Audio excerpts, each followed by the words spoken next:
But first, it appears video of the opening ceremony has been removed from the official Olympic Games YouTube channel.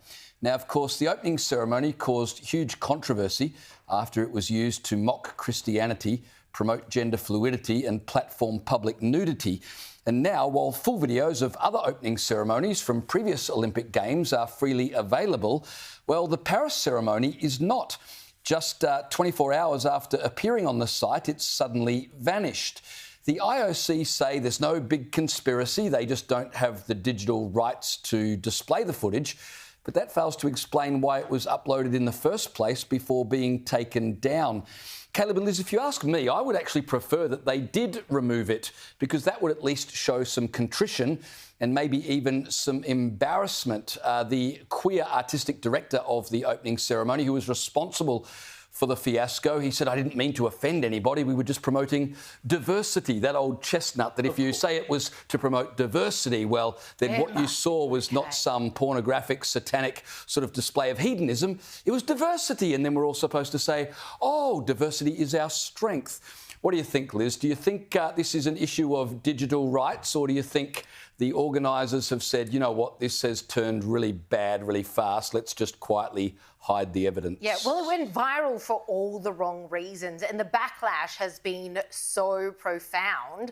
That is obviously why they've taken it down. Now, the artistic director that you referred to, his name is Thomas Jolly, he says, quote, "Our idea was inclusion," end quote. Right, so you thought the best way to go about parading inclusion at an event that the world is watching, and a lot of kids as well, by the way, was to mock the Last Supper, some of Christ's last moments on earth before his death, his ascension.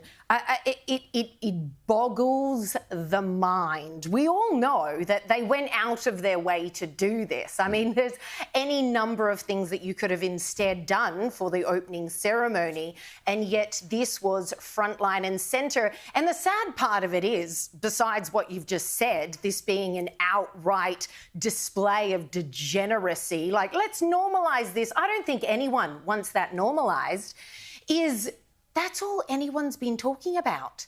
So these athletes who have trained for years, day in, day out, to make it to the most esteemed position in the Olympic world have now been overshadowed by everyone just talking about how utterly disgusting and disappointing this display of degeneracy was. And it was clearly a dig at Christians. There's 2 billion of us. We're not going anywhere.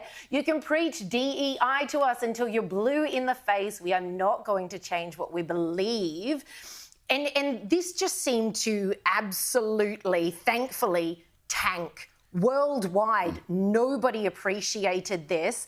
And you've got companies now pulling their ad sponsorships for the Olympics. And I think that is one of the best, most really practical ways that people can show their disgust. So Mississippi tech-based company, they're called C-Spire, has pulled theirs. And I think this may well and truly start an avalanche of other companies doing the same. Mississippi Governor Tate Reeves came out and commended them for doing so, tweeting, quote, "God will not be mocked." That's a scripture verse, end quote.